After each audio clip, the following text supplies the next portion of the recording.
High বন্ধুরা, চলে এসেছি একটা নতুন ভিডিও নিয়ে তোমাদের সামনে। আজ তোমাদেরকে করে দেখাবো বিটের কাবাব।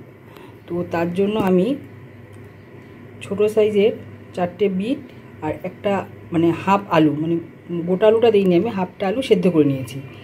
তো এবার এটাকে গ্রেট করে নেব।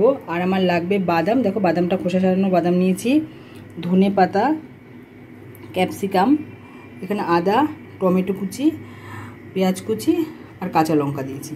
কাঁচা লঙ্কাটা ঝাল যেরকম খাবে সেরকম দেবে। আর লাগবে হলো গিয়ে জিরের গুঁড়ো, ধনের গুঁড়ো, গোলমরিচের গুঁড়ো আর নুন, হলুদ। মিষ্টিটা দেবো না, যেহেতু গাজর বিটটা এমনিতেই মিষ্টি, তার জন্য আর আমি এখানে কোনো রকম মিষ্টি চিনি অ্যাড করব না। কেউ যদি বেশি মিষ্টি খেতে পছন্দ করো তারা চিনি অ্যাড করতেই পারে একটুখানি, সামান্য পরিমাণে। তো চলো বিটটাকে গ্রেট করে নিয়ে তোমাদেরকে দেখাচ্ছি। আরেকটা জিনিস দেবো লাস্টে নামানোর আগে, ভাজা মশলা। কারো কাছে যদি ভাজা মশলা না থাকে সে কিন্তু গরম মশলা দিতেই পারো, কিন্তু আমি ভাজা মশলাটা দেবো। চলো বিটটা গ্রেট করে নিয়ে তোমাদেরকে দেখাচ্ছি। দেখো বিটটাকে আমি গ্রেট করে নিয়েছি। একটা কথা, বিটটা যখন সেদ্ধ করবে না, বিটটা কিন্তু জাস্ট একটা সিটি পড়বে, তারপরে জলটাকে ফেলে দেবে, একটু নরম হওয়া। বিটে একটা কাঁচা গন্ধ আছে, তো সেই গন্ধটা ঠিক ভালো লাগে না দেখে বিটটাকে একটু সেদ্ধ করে নেওয়া। তো চলো এবার কিভাবে এটা বানাবো সেটা তোমাদের সাথে শেয়ার করছি। দেখো আমি উনুনে কড়া বসিয়ে দিয়েছি। এবার কড়াতে আমি তেলটাও গরম হয়ে গেছে। দেখো তেলটা কিন্তু খুব সামান্য পরিমাণে দিয়েছি, ওই 1 থেকে 1.5 টেবিল চামচ হবে। তো আমি এবার পেঁয়াজটাকে দিয়ে দিচ্ছি।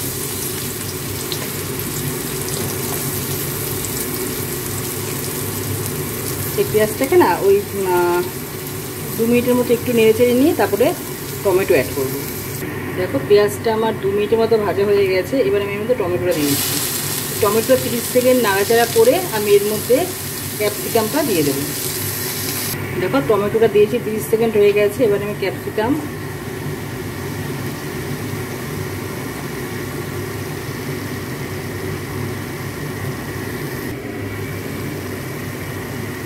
আদা কুচিটা আর লঙ্কা কুচিটা সবকটা অ্যাড করে দিচ্ছি। অ্যাড করে একটুখানি নেড়ে চেড়ে তারপরে আমি ওই বিট আর আলুটাকে দিয়ে দেবো। দেখো এখানে আমি মশলাগুলো অ্যাড করে নিয়েছি। হাফ টিস্পুন জিরের গুঁড়ো, হাফ টিস্পুন ধনের গুঁড়ো, 1 টিস্পুন গোলমরিচের গুঁড়ো আর পরিমাণ মতো হলুদ আর নুন দিয়ে দিয়েছি। এবার এটাকে ভালো করে মিক্স করবো, করে নিয়ে এইবার ওই বিট আর গাজরটাকে এর মধ্যে, বিট আর আলুটাকে এর মধ্যে দিয়ে দেবো। তো এটা যে শুধু তোমরা বিটের কাবাব বানাতে পারো তাই নয়, এটা কিন্তু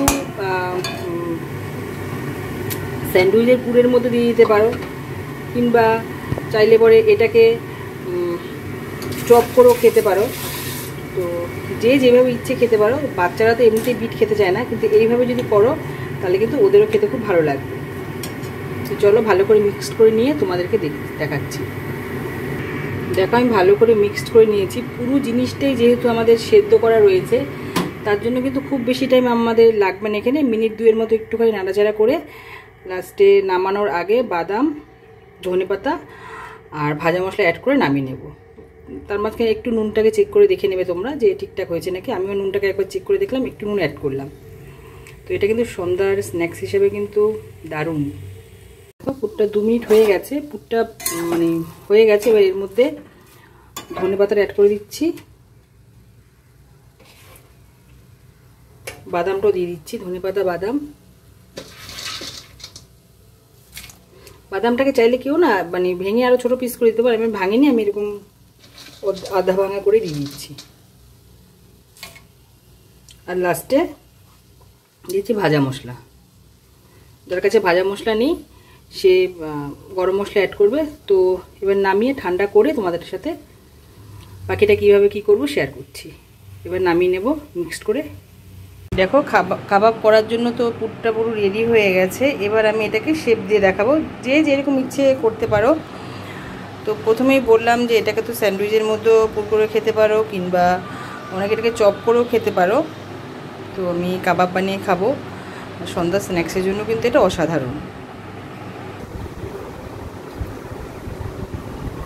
দেখো আমি চৌকো চৌকো করে শেপ দিয়ে নিচ্ছি। তোমরা যেরকম খুশি দিতে পারো, গোলও করতে পারো, আমি চৌকো করছি।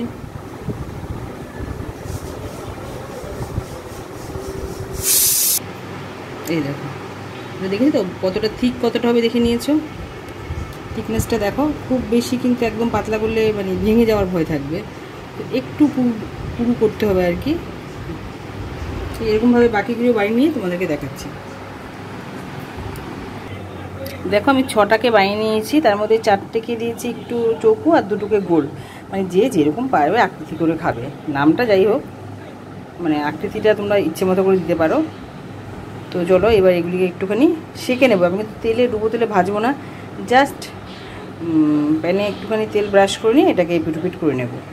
চলো দেখো আমি প্যানটা বসিয়ে দিয়েছি, এবার আমি এটার মধ্যে একটু তেল ব্রাশ করে নেব।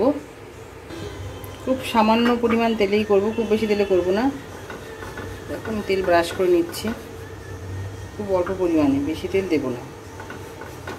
আর যারা চপ করে খাবে তাদের তো ডুবো তেলে ভাজতে হবে, তার জন্য আমি চপে যাচ্ছি না, চপের দিকে।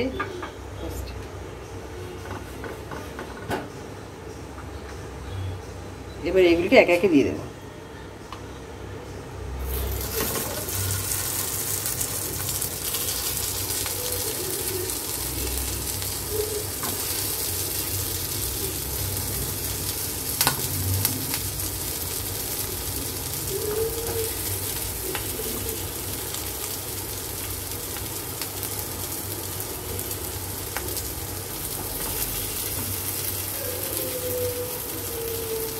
আঁচটা কিন্তু খুব হাই দেবো না, গ্যাসের ফ্লেমটাকে ওই মিডিয়ামই রাখছি, ঠিক আছে।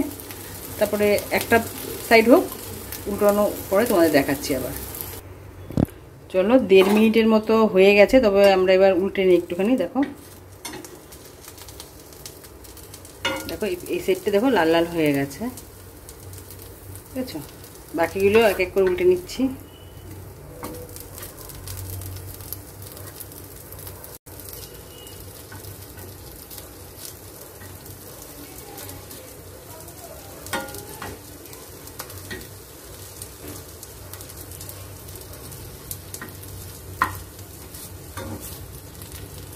তো এই দিকটা ওই 1.5-2 মিনিটের মতো একটুখানি সেঁকে নিচ্ছি, সেঁকে নিয়ে নামিয়ে তোমাদেরকে দেখাচ্ছি।